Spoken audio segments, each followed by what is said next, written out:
Okay, today we're working on the 2001 Dodge Durango with the 5.9 liter V8, and we are going to be changing out both of the O2 sensors.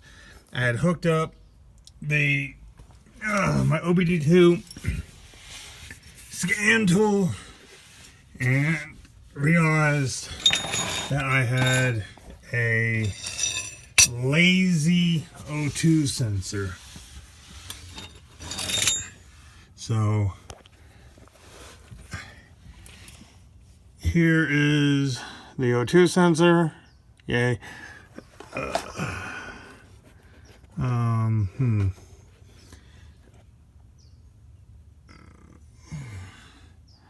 So process is pretty simple.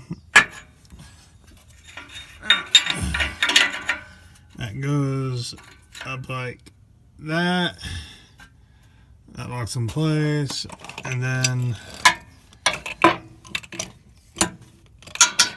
we get our 1/2-inch socket.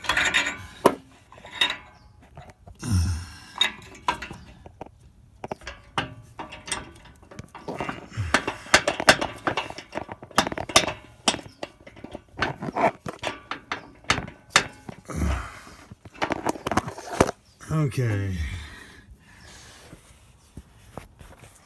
Hold on.